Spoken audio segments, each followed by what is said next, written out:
السلام الله عليكم ورحمة الله وبركاته. maanta waxaan bilaabi doonaa bog cusub ama barnaamij cusub oo nagu magac darnay jimce iyo jahwareer. Jimce iyo jahwareer waxaan ka warrami doonaa ama iskaga wareysan doonaa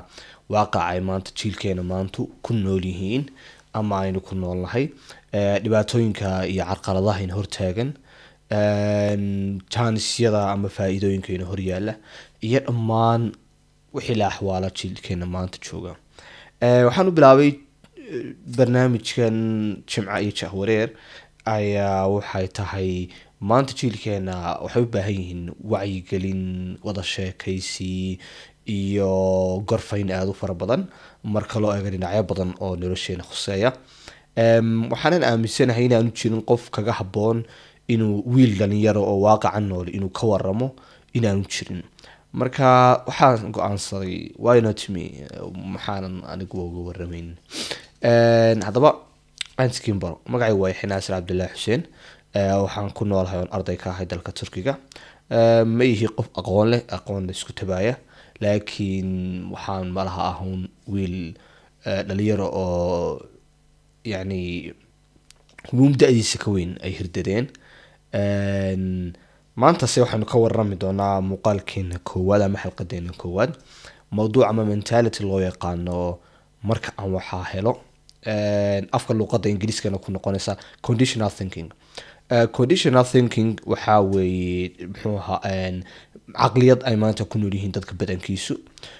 waxaa waaye caqliyad ah marka aan shay helo ayaan shay kala helaya. waa conditional. shaygan inaan sameeyo ama aan helo waxaa ku xiran condition ah shaygan kale. taasina waxay sababtaa mostly inaynu sameyno waxyaalaha aynu dib u dhigano, aynu waqtigay ahayd inaynu qabano aynu nidhaahno waqtigan kuma habboona ee markan waxaa helo ayaan sameyn doonaa shaygan iyo shaygaas. tusaale ahaan haddaad maanta business doonaysa inaad abuurto, kasoo qaad dukaan yar baad rabtaa inaad furato, lacagtaad haysataa kuguma filna. marka waxaa caqliga conditional thinkerka ahi wuxuu ku fikirayaa hadda lacagtan haystaa way yartahay, balse marka aan lacagtaa helo intaa la-eg ee dukaanka ii buuxin karta ayaan furayaa dukaanka addo allah weyne waxayd ka idhaahdo. halka caqligada ah unconditional thinkerka ahi ay ku fikirayso lacagteeda haysta ayaan dukaanka ku furayaa si uu u gaaro positionka aan rabo, ama dukaanka aan rabo ugu noqdo, dhaqaalahana usu saaro. caqliyadan conditional thinkerka ahi keliya kuma koobna ama kuma wareegto business ama muxuu ahaye dhaqaale, waxay ku wareegtaa waxay yani nolosheena u saameysaa qaybo badan. hadday noqoto muxuu xidhiidhada bini-aadanka la leenahay, hadday noqoto lifestylekeena, qaab nololeedkeena, hadday noqoto waxbarashadeena ama careerkeena, hadday noqoto hadduu alaaweyn caafimaadkeena ka jireed iyo caqliyadba maskaxiyadba. marka waa conditional thinkingku waxa weeyaan waa cudur kamida cudurada ugu waaweyn ee maanta jiilkeena ama dadka waqtiga noole ay la nool yihiin. haddaynu fahanay conditional thinking, maxaan u doortay maanta inaan kaga waramo, maxaasaa ku keenay. waxaa jirtay markaan go-aansaday inaan bilaabo barnaamijkan jimce iyo jahwareer, waxaan diyaarinayay mawduuc kale oon ka hadlo ama aan ka sheekeysano yani xalqadeena koowaad. markii aan diyaarinayay waxaa niyadeeda kusoo dhacday barnaamijkan waxaan u doortay waa experience aan soo maray daraadeed baan doortay. waxaa jirtay I think 2019 markii coronavirus saa u qarxay u biloomay ayaa iskuullada waati la xiray, guriga wax ku dhiganaynay, online wax ku dhiganaynay. waxaan joogay waqtiga dalkii, waxaan joogay Hargeysa. hadduu alla weyne waxaad kamid maayo waxbarashadii markii laga soo xiray waagaa bilaa telefoon baan ahaa. waxaan yani waqtigeygii baa aada u barbatay camal la-aan. markaasaa yidhi maxaad samaysaa? waxaa soo qaatay laptop habreertan halkan aada uga salaamayo cabdi maxamed absiye ayaan laptop ay lahayd soo qaatay. waxaan gatay 2 koorso oo la odhan jiray oo ahaa graphic design iyo video editing. markii aan mudeer dhiganay aad baan uga helo aad baan u jeclaaday fiilkan waliba graphic design ka dhanka ama fiilka video samaynta ama muuqaal samaynta ama filmmakingka sida dadka ku shaqeeyaan oo yaqaan cinematography waxaan bilaabay waqtiga kamarad maan haysan muuqaal yar oo mobilkay ku duubo lighter fiican ma haysan lighter yar isku hagaajiyo laambad wax inaan wax ku duubo kadibna aan edit gareeyo 2019kii waqtiga ilaa 2020gii waan waday waaga waxaan ahaa form 2 iskuulka kadib waxaa la bilaabay iskuulkiiba dib loo bilaabay anoo sidii u wada laakiin aan kamaradna haysan fiican microphone haysan light haysan laptop fiican xataa wax ku edit karayaan haysan oo laptop culus ahaa kadib iskuulkiiba dib loo galay sanadkii form 3 baan dhamaystay form 4 baan dib u galay muxuu ahaay inaan ku shaqo bilaabay oo waxaan kala shaqayn jiray laba meeradood aan kula shaqayn jiray graphic design video editing oo aad u jeclaa cinematography aan aad u jeclaa meel baan kaga tagay oon ku iloobay maadaama kala lacagii sameynay waqtigeygina waxbarasho iyo shaqo isku waday ma siin ahmiyad oo waan ka haray balse waxaad jeceshay kama hadid isna kaama haro waxaa markii iskuulka aan gabagaba ku dhawaa shaqadii ka shaqaynayay ka tagay iskuulkii baan dhameeyay kadib waxoogaar baan joogay qalliin baan galay oo waan xanuustay qalliinkii markaan kasoo baxay mudeer joogan caafimaaday ayaa ilan kaama haro waxaad jeceshahay hamigii iyo jacaylkii igu soo laba kaclay kadib baa waxaan go'aansaday inaan xirfadayda muuqaal samaynta aan kor u qaado waxaan tagay waqtiga yani loobin waxaan sameynayay YouTube baan wax soo dhigay muuqaalo I think 2 channel hore lahaa waan waan delete gareeyay kalaad hadiga daawana samaahay kan haddaad eegto gudihiisana waxaan muuqaal la duubay ama dhex yaala waxaan maybe 12 muuqaal ka badnayn kadib waxaan bilaabay inaan eego meelan ku xirfadayda ku kordhin karo xirfadayda waxaan raadiyay oo aan helay meherad studio waa meesha kaliya aad u malaynay inaad waayo dalkeeni kama jiraan meelo lagu sameeyo filmaan dadka kaliya studio haysta ama meheradaha ka shaqeeya inay muuqaalada dadka u duubaan oo kaliya ayaad ka heli kartaa chanceska kadib waxaan tagay meherad aan relative ahayn ama aan isku dhaweyn oo ninaan qaraabo ahayn haystay lahaa waan la hadlay waxaan doonay inaan bilaash kugula shaqeeyo waxay allayaal wax baanta ka caawiyo aqoon xirfad oo uu leeyahay muuqaal hagaajinta iyo sawir hagaajinta graphic design-ka laakiin waxa muhiimadeedu weyn u socda waa in xirfadeedu ku dhisto qalabka aanan haystana adigu haysana aan xirfadeedu ku dhisto okay bigu waa la shaqo bilaabay muddo la shaqeynayay xirfadaydu halkan doonay ma gaadhin laakiin wax waan ka kororsaday kadib intaasoo dhan xirfadeedii waliba markaa qalabna waan haystaan wax ku duubo markaa laftirkeeda muuqaal lama soo dhigin waayo mar walba waxaan ku fikirayo lahaa hadda waqtiga igu adkaa waxaan lahaa waqti ma haysid badan wadiga shaqeynaya habeenkii 8 shaqada tagtaa 9 ka soo rawaxda inta yar saxan soo badaysa marka hore waxaan ku fikiray qalab ma haysid aad si fiican wax ku duubto halka markii mariyay waxaan go'aansaday nidi halkan yani qaab nololeedka markaa waxbarashada jaamacadda waan iska xidho waxaan idhi jaamacad ma gelay waan shaqaysanaya waxaan korsanaya adan ara time waqtiga aan go'aansado ayaan jaamacad geli doonaa kadib waxaan go'aansaday inaanay sidan ii wanaagsanayn ee aan jaamacad aado dalka turkiga markaan imid waqti sanadkii kood waqti aad ugu adag buu ahaa oo biyaha ku cusub hayaan imid muddayna igu qaadatay inaan la qabsado sanadka koowaad waxbarasho iyo la qabsi baan ku bixiyay kadib samarkii koowaad baan banaanka u baxay waa shaqo tagay alxamdulilah waa soo shaqeeyay lacag waan soo shaqaystay waxaan iibsaday mobilka aan hadda haysto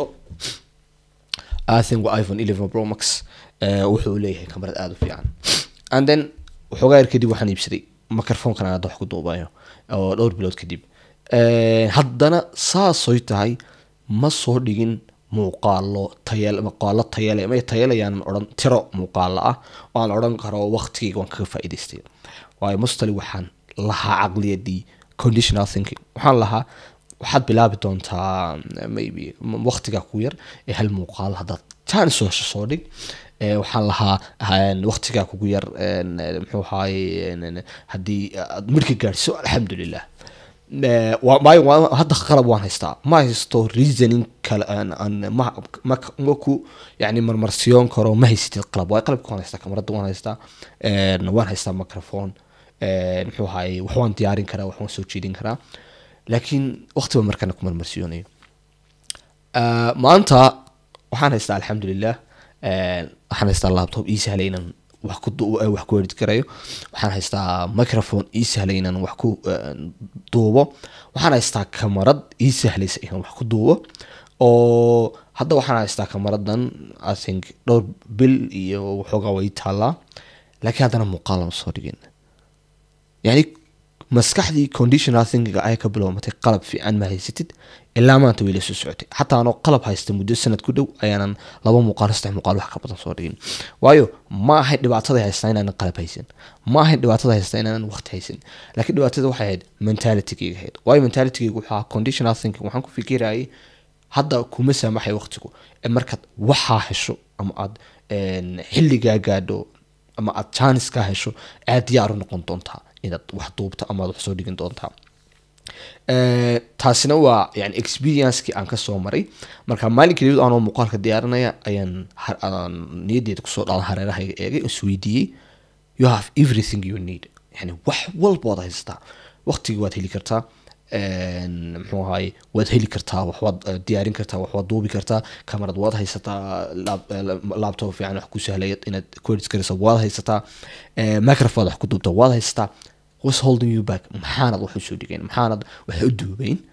that's when I realized I have a conditional thinking waa waqtiga aan yani aan fahmay ama aan dareemay inaan leeyahay caqliyadda conditional thinking ama ah marka aan waxaa hel ayaan waxaa samayn doonaa alxamdulilah markaas ayaan go-aansaday whatever it's too late waa waqti dambe oo waqti hore inaan go-aansaday ahay oo muddo yeeris ah sanad ah baa igaga lumay balse you have to realize it yani waqtiyada kamid aad baraarugtaa ama horu baraarug ama gadaal baraarug adiga ku taal wad baraarug marun haddaba hadda inta kaga imaado yani experience-kii aan anigu ka soo maray waxaan isweydiinaynaa saameyn intee lag baynu leedahay horta aan isweydiino maxaa kalifa in aynu yeelano conditional thinking maxaa keena laba shay ayaan ku soo koobi doonaa kood waxa weeyaan someday syndrome oo luqada Soomaaliga ku noqonaysa ka fikirka markaan waxaa helo marka aan waqti helo marka aan lacag helo marka aan chance helo marka ama maalinkaasina ma timaado it will never come imaamayso maalinka aad lacag hesho way imaan way imaani maalin aad waqti heshaa way imaani laakiin waxa ugu muhiimsan bini aadanka waxa weeyaan caqliyadeena marka la eegana maalinkaasi ma timaado it will never come way imaan oo waynu arki inagoo lacag haysanaa laakiin maalinka haddana waxaan waynaa waqti baan waynaa arso waqti waan haysanaa laakiin waa maskaxdeena haddana waqtigii lacag baa imaan doona haddana fursadeenaynu heli doonin waa caqligeena maaha yani real life ma jiraan waxaas oo dhan maxaa ka qayb qaata maxaa kalifa in aynu caqliyada lahaano maalinun waxa weeyaan ka cabsashada inaynu guuldareysano tusaale waxaad bilowday waxaan bilaabayaa barnaamij ama waxaan bilaabayaa YouTube channel waxaad ka cabsanaysaa maybe si toos iskuma sheegsin waxaan ka cabsanayso laakiin maskaxiyan maskaxdaadu waxay ka cabsanaysaa inay ku guuldareysto inay YouTube-ka meel ka gaadho inay ku guuldareysato inay guul ka gaadho shayga ay bilowday tusaale haddaad rawan ordaya inaad orodkii ka guul gaadhi kari weydo aad ka cabsanaysaa maskaxdaadu ka cabsanaysaa so that's why aan u leenahay waqtigu inooma sahlayo maalinkaas bilaabi doona insha allahu tacaala the second thing perfectionism waxa waayaan muxuu ahaaye dheelitirnaanta ama dhamaystirnaantu yani waxa weeyaan waa waxyaalaha ugu badan ee saameynta inagu keenaan inaynu isku dayno shaygan samaynayno inaynu perfect ka dhigno waxaana keenaya society-ga ama bulshadeenu waxay abaal marisaa ama ay boonboonisa ama meel gaadhsiisaa perfectionist, yani shay dhammaystiran. Okay, wax dhammaystiran maanta haddaad wax qabanayso ood waxaas dhammaystiran lagu qabato se ugu qurux badan lagu qabato waa ku abaal marinaysaa society-ga ama dunida ku abaal marinaysaa. laakiin progresska intaad hawshaa ku dhex jirto ama haddaad ku guuldaraysto never, yani kuma reward garanayso, kuma abaal marinayso adduunyada iyo bulshada midna.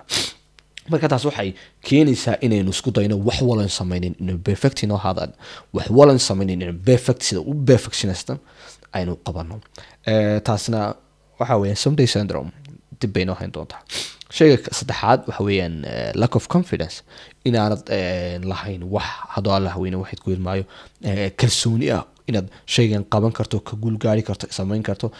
kalsoonida inaanad lahayn, kalsoonida haddaanad lahayn waxaad raadin doontaa marmarsiyooyin badan ood kaga marmarsiyoto waxa ku hor yaala ama xataa inaad qabato. sida inaynu perfectionist noqono, sida inaynu waxa dib u dhigano, sida inaynu niraahno waqtigu ma sahlayo iyo wixii lamid ah. shayga labaad ama second thing ka qayb qaata ama sababa ama in aynu lahaano caqliyadda ah conditional thinking, waxa weeyaan kacabsida isbedelka aanaynu hubin. maskaxdeenu waxay ku shaqaysaa ama ay la shaqaysaa hubatimaha ama in wax la huba yahay. tusaale haddaad maanta baxayso ood meel u socoto, meeshaad u socotana aad ogtahay suuqaad u socotaa maanta, dantaasaad leedahay, kabaad soo qaadanaysaa, maskaxdaadu way hubtaa meeshaad u socoto, kama labalabaynaysa inay baxdo. laakiin marka aanay hubin meeshaad u socoto iyo inaad shayga soo heli doonto aanay hubin, maskaxda way ka labalabaynaysaa, 30 jeer bay isweydiinaysaa, ma tagnaa ma joognaa, ma tagnaa ma joognaa. waxay samaynaysaa marmarsiyooyin badan bay kusoo hordhigaysaa, inow lama soo helaya haddii la doonay maxaabad iska waqti inagaga lumin iska joognaba. marka waxaanay hubin waxay maskaxdeenu ka samaysaa inta badan marmarsiyo wixii riski ah aanay hubin waxay ka samaysaa marmarsiyo badan. haddii aynu nidhaahno waxbaynu samaynaynaa ama aynu bilaabaynaana isbedel baa meesha imanaya. tusaale haddaad tiraahdo waxaan bilaabay caado ama orod, caado ama orod waa isbedel baa imaanaya nolosheena maskaxiyan jismiyan, isbedel baa imaanaya. isbedelkaas waxaa ka imaanayana waxa weeyaan waa uncertainty, waa waxaan la hubin wixii maxsuulka uu noqon doono ama waxaynu inagu noqon doono ama waxaynu ka faa'iidi doono. maskaxdeenu markaasoo kalena aanay hubinna wixiina yahay wax challenging ah, waxay samaynaysaa marmarsi inay keento, ay kaga marmarsiyoto shaygan qabashadiisa. maxaa sababa in ay markaa ay maxaa keenaya inay maskaxdeenu isku daydo inay xaaladda ku jirto ama ay ka cararto wixii wixii uncertain ama aan la hubin maxsuulkiisu wuxuu noqon doono. waxaa jira maskaxdeenu in ay ahaato ku jirto safe condition ama safe zone, meel amniya. waxa weeyaan yani waa strategy aynu ku noolnahay ama maskaxdeenu u shaqayso, waayo marna ma rabto inay meel riskiya joogto ama waxaan la hubin ay dhex taagnaato. mar walba waxay doonaysaa meesha safeka ah inay taagnaato. marka isbedelku markuu imaadana wuxuu keenayaa inaan safeki ka baxno oo wax nolol uncertainty ama aan la hubin aan u babac dhigno. taasaana keenaysa inay maskaxdeenu mar walba keento. marka haddaynu aynu ku baraarugsanaano oo aynu mar walba diyaar u ahaano, maybe waan ka bixi karnaa. That's what I believe. waxa weeyaan maskaxdu waxa weeyaan shayga keliya ama horena inoo dhaqaajin kara ama dib inoo dhigi kara. marka haddaynu aamino oo aynu ku baraarugsanaano waynu ka bixi karnaa baan aaminsanahay. haddaba sidee bay u saameysaa nolosheena conditional thinkingu? conditional thinkingu qaybo badan oo nolosheena kamid a. muuqaalka kole waa dheeraaday 20 daqiiqo sii cararaya inaan hore u gebgabiyaan jeclaan, inkastoo kale aan sheekaysanan oo ay normal tahay inuu dheeraado. haddaba conditional thinkingu qaabo badan ama meelo badan oo nolosheena kamid a ayuu saameeyaa. meelaha badan u saameeya waxaa kamid ah saameyn inoo geysta saameyn dhaqaale. saameyn dhaqaale dadku badanaya waliba bulshada Soomaaliyeed ahaan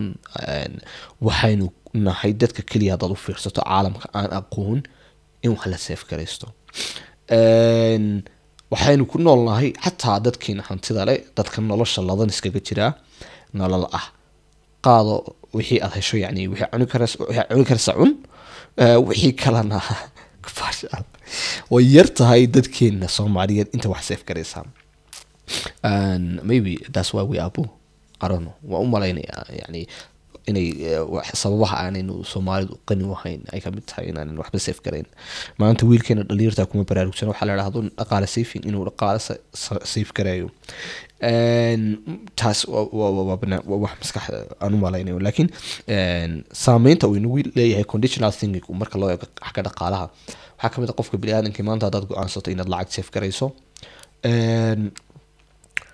dhaqaale fiican aad hayn ama tusaalahaan meel shaqo dhaqaale ku soo galo waxaad ka fikiraynaa waan ku fikiraynaa inaynu nidhaahno marka ay mushaharku ii kordho ama lacagta iimaansa ay kordho ee lacag macquul ah safe gareyn karo ayaan safe gareynaya inagoo yaraysanayna maybe tusaalahaan dad safe gareyn karayso bish $10 safe gareyn karayso inagoo yaraysanayna $10 maskaxdeena oo $10 is nothing waxay ku soo kordhinaysaa male $10 wax ma soo kordhinayso waa run oo been maaha maskaxdeena waxay noo sheegaysaa laakiin waxay naga qarinaysaa muddo dheer marka muddo la safe gareeyo $10 wuxuu noqon karo saad garan marka conditional thinking wuxuu naga hor istaagay yani inaynu aynu ka eegno nolosha halkeeda fog oo aynu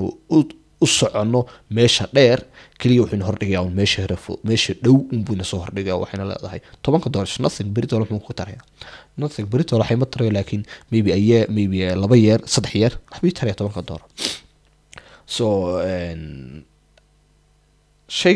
dhinaca labaad ee ay inaga saameyso waxa kamid ah ardaynimadeena ama xilliga aynu adduunyada u diyaar garoobeen inaynu la hirdano aynu ardayda nahay mastari waliba anigu ka yaxyahan aad baan iskula dhibanahay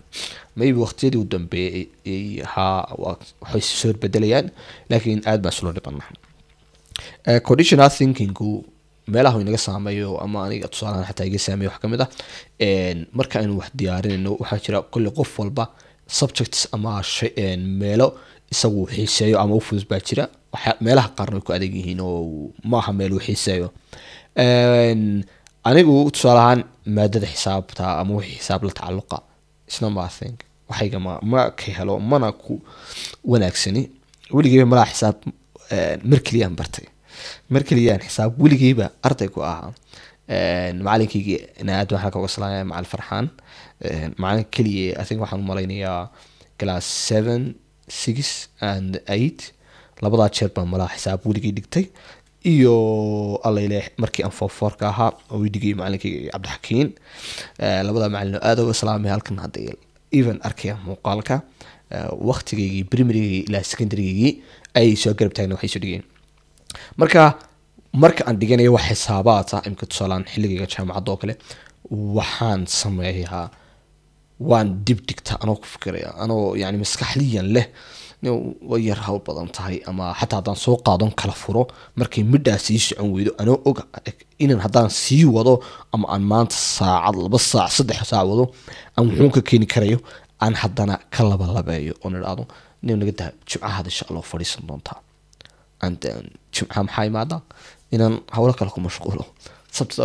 sabtida hawlo kale xamanaya kaliya maskaxdeena waxay ka cararaysaa arono inaan fahmi doono ama aan ka guul gaari doono xisaabtan fahankeeda waayo my belief kii waxa inaan xisaab ku fiicin hatta my belief inaan xisaab aan ku fiicin banaamijsanahay marka waxay sameynaysaa maskaxdeena inay dib u dhigto tira waqtigaas maalinko dhan iska durfadhiyo doonaa inuu waqtiga badan gelin doonaa way uncertainty-ga ma doonayso inay si dhex taagnaato marka maskaxiyan aad bay noo saameynaysaa ka arday ahaan waqtiga aan ardaynimada ku jirno ama aan waxbarashada wadadeen hayno meesha labaad waxa weeyaan xiriirada bini'aadamka la leenahay meesha saddexaad waa xiriirada bini'aadamka la leenahay bini'aadamka waxaynu tusaalahaan aynu la noolnahay dadka aan la noolnahay ula dhaqanaa qaabka ila la dhaqmaan maanta haddaan anigu ahay qof sagsaag badan haddaynu wada shaqeyno oon sagsaag badanahay oon ku idhaahdo project baynu ka wada shaqeynayna aan ku idhaahdo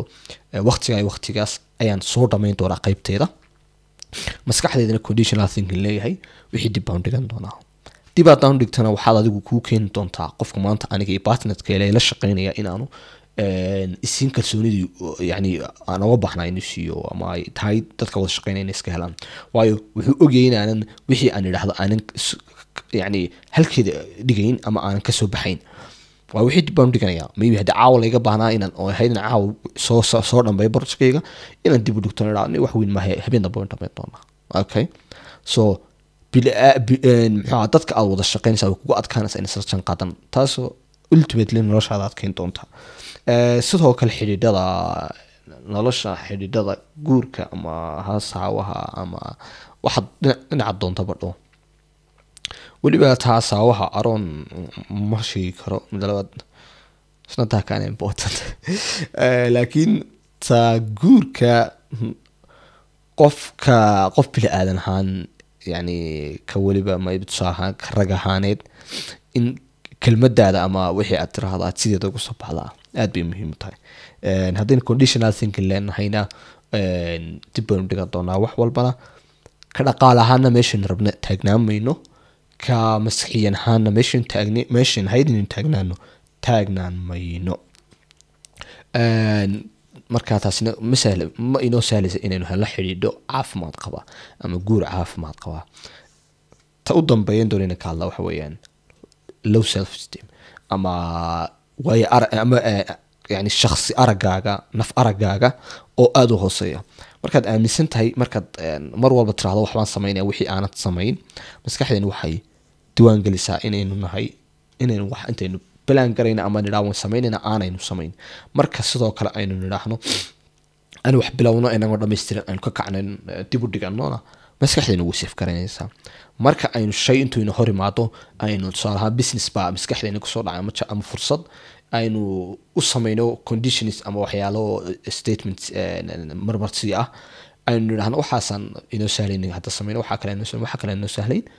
aynu dib u dhig aynu nidhaahno waqtigaasaynu samayn doonaa tu kale aynoo iman doonta maybe berito leh the same thing baynu samaynaynaa maskaxdeenu waxay safe garan doontaa in aanaynu u diyaar ahayn yani inaynu wax cusub qaadno oo mar walba oo aynu wax naga hormaadaan markiiba aynu si degdeg ah aynu sameeyno marmarsiyo ka keeno inagoon xataa kaba fikirin what's gonna be the outcome haddii aynu ku guuleysano inaynu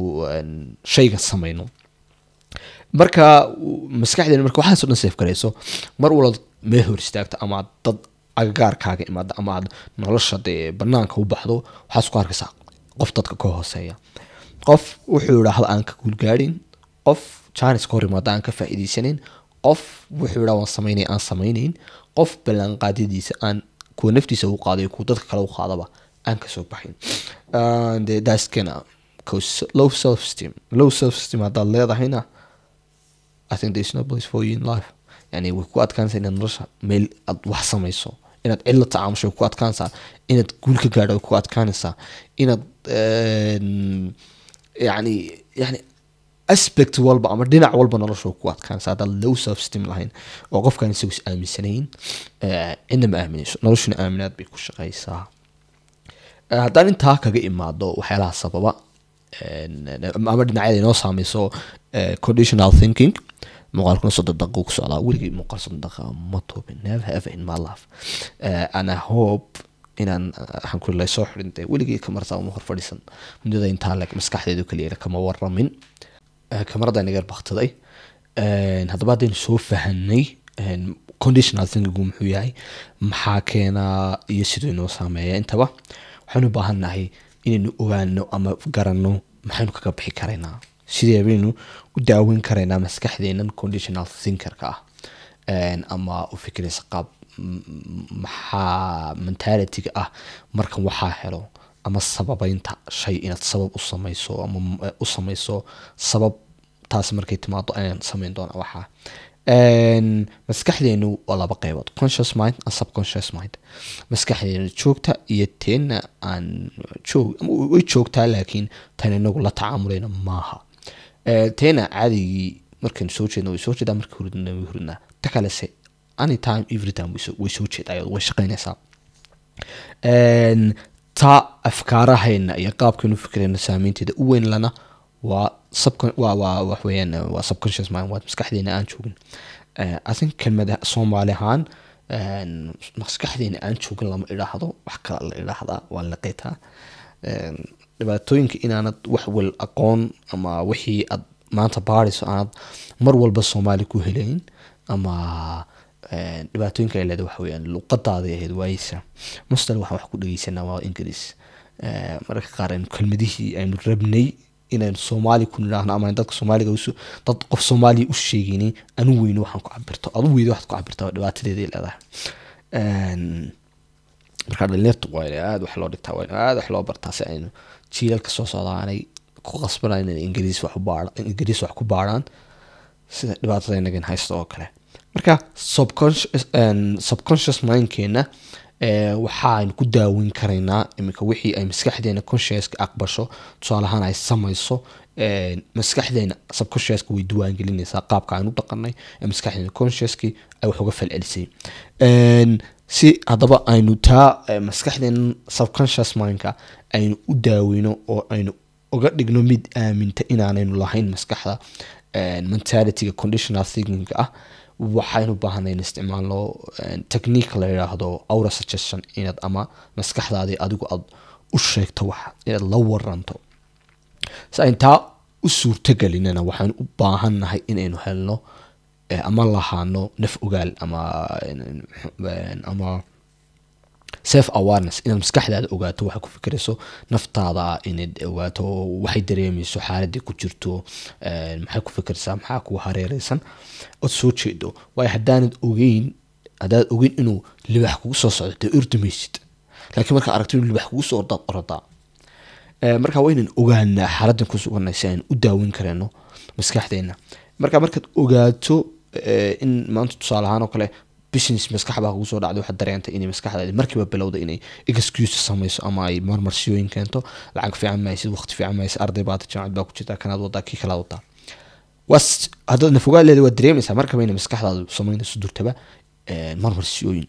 markaasaad raadinaysaa xal inaad keento. haddaba waxaan ku xallin karaynaa halkeenu aura suggestion, inaan maskaxdeena inagu dib u rewire karayno, inaan inagu sheegno waxaan rabno, inaan inagu ka dhaadhicino oo aaminto oo ama ay u dhaqanto qaabka aan rabno. buug waxaa jira arano hadda maagi yaalo, buug la yiraahdo Think and Grow Rich. buuggaas ayuu in badan kaga waramayaa nin qoraaga qoray, Thomas Edison buu magaciisa waan malaynaya qoraaga qoray aura suggestion-ka iyo qaabka aynu uga faa'iideysan karayno. marka waa in aynu maskaxdeena inagu u sheegno waxaan rabno. tusaale ahaan oo kale markay timaado conditional thinking-gaas aynu dhahno waxaan u baahannahay inaynu bilowno business-kan si aynu u gaano meesha aynu inagu rabno. okay, we don't have to be perfect. yani dukaanku isagoo buuxa in la furaa muhiim maaha, kaliya waa in dukaanka la furaa, wixii lahaya lagu furaa, laakiin la gaadhsiiya halkii la rabo. marka xaggaad ku odhan lahayd markaan lacagta intaa laga helay dukaanku buuxsamo ayaan furayaa, inaad tiraahdo muxuu ahaye dukaanka haddaan furayaa si aan u noqdo dukaan buuxa. okay, marka maskaxda waxaa ka baxaysaa dib u dhagashadii, waxaa ka baxaysaa wixii somedaygii maalinka uu buuxsamo, maalinka allah xeeshada baa meesha ka baxaysaa. maskaxdeena subconscious mindkuna way diiwaangelinaysaa. marka waa inaan la hadalno nidhaahno ma lihin, yani markaan dareeno oo kale aan caadi nafsiyan aad naftaada ula hadasho, naftaada aad si toos ula hadasho, tiraahdo ma lihi, mana ogolaanayo conditional thinking, ma ogolaanayo inaan hadda halkan fadhiyo oon maalin sugo, maalinkaasi iman mayso haddaanan hadda dhaqaaqin. marka lacagtan hayaan ku bilaabayaa si aan maalinkaa u gaadho. markaad wax akhrinayso kale u sheeg dheh maskaxdaada marka dareenta inay samaynayso dheh waan ogahay inaanan meeshan ka gaari doono ama intaan fahmi doonaa aanan ogeyn oona ii caddayn, laakiin waktiga intaa leeg 2 saacadood waan dul fadhiya, waan wadaya xisaabta intan doonahan ka gaadhiya, dib u dhig maayo, waa 2 saacadood kale ma hayo I don't have that time. okay, marka maskaxdii markaad mar walba aad ka saarta meesha wixii dib u dhigashada ama someday ama sometime ama waqtigaas ama marka waxaa helnadii ama marka waxaa si dhacaantii waxay diiwaangelinaysaa subconscious mindkin way diiwaangelinaysaa markasta wax timaadana way ka cararaysaa inay samayso marmarsi way ogtahay oo waxay aamintay in aanan waxba dib u dhigin in aanan conditional thinking lahayn marka waa inaad maskaxdaada la hadasho haddaad xataa awoodo tusaalahaan buuggaasoo kale wuxuu sheegayay goolkaaga inaad qorto maalinkii subaxba marka soo kacdo kale aad tiraahdo melihii tusaalahaan oo kale melihii conditional thinking mindset melihii fursadda iga hor timaada dib uma dhigin waan ka faa'iidaystaa waqtigayga wixii aan u qorsheeyaan ku akhrinayaa hadduu allah waayo adu maalin walba aad saa u akhrido kadib maskaxdaada subconscious mindku 100% way diiwaangelinaysaa qaabkaasaan u dhaqmi doontaa ad adigu u barogaraamisay marka waxaan u baahannahay inaynu self awareness lahaano kuna baraarugsanaano mar walba maskaxdeenu samaynayso conditional thinking una sheegno is not the time yani ma aha waqtigeedii ma aha waxyaalaha mostly keena anu in badan shakhsiyan arkay ka nafsiyan waxaa waaye wixii markaanu ii caddayn aynu bilowno conditional thinkinga waxyaalaha hadda ka iga caawiyo waxaa kamid ah tusaale ahaan oo kale haddaan wax akrinaayo aanan ogeyn end goalka keliya inan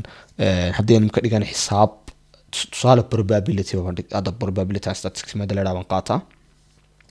inaan hal ciwaan oo keliya soo qaato maanta weekend wixii la dhigay oo dhan way badan yihiin dhowr ciwaan tusaale ahaan laga hadlay baa macquula inaan idhaa ciwaankan oo keliya soo qaato aan idhaa ciwaankaas oo keliya ayaan u baahanahay xabadan formula xabadan equationka ah sida loo xalliyo tan oo keliya inaan fahmaan u baahanahay I don't need anything marka way cadday hadda waxaan rabaa markay caddaato wixii aan rabaana haddii conditional thinking u imaado tusaale ahaan oo kale aad markaad raadinayso kale ay ku yaraataa wani adagtay madaxaabeen xanuunay madaxayna soo dogmay madaxuyeen digin horta waa halkan ku weeshan labadan saacadood aan focus ka saarno then after that wixii imaado weyn arki doonaa marka wixii aad haysay projectkii ama shaygii aad gacanta ku haysay ama wixii aad rabtay inaad samayso inaad jejebiso ood ka fudaydiso ood ka dhigto steps ama tallaabooyin cad tallaabooyinka cad waxay meesha ka saarayaan conditional thinking waxay meesha ka saarayaan marmarsida waxay meesha ka saarayaan jahwareerkii iyo uncertainty-gii hubaan la-aantii wixii la qabanayay oo aan la hubin and then after that maybe waxaan aaminsanahay inaynu ka bixi karayno conditional thinking ama maskaxda ama caqliyadda ah markan waxaa hela ayaa waxaa sameeya marka waxaas dhacaan ayaa waxaa sameynaya barnaamijkii ama mawduuceen maanta aan ka hadlaynay intaasaan jeclay inaan kusoo gabagabeeyo insha allah waxaan rajeynaya in wuxuun kaaga baxeen waqtiga aad hawsha haysay ama aad fadhiga ku daawanaysana aad baan kaaga mahad celinayaa hadda waxaan ka faa'iideyna muuqaalka insha allah like garee si dad badan u gaadho channelkana subscribe garee si aad maalin walba aynu wada sheekeysano haddii jiraan mawduucyo aad aaminsan tahay inayn maanta u baahanyihiin jiilkeena maanta jira inay ka wada sheekeystaan commentkan noogu soo reeb igu reeb insha allahu tacaala aad baynu uga warrami doonaa waxyaalaha ay dadku arkay waayan hal maskax baan nahay ma wada arki karo mana wada xasuusan karo waxyaalaha loo baahan yahay ka wada hadalno marka aad baynu caawinayna dad commentska noogu soo qorto sidoo kale Instagram-tayda meelahan soo dhigi doonaa ama waxaan soo dhigi doonaa description hoose marka halkaan igala soco oo laftirkeeda halka dad saxta personal ay soo qorto absolutely insha Allah waan kasoo jawaabi doonaa waanan ka warrami doonaa jimciisa intaan ku kulmayno waxaad ku dhaafay salaam calaykum waraxmatullaahi wabarakaatuh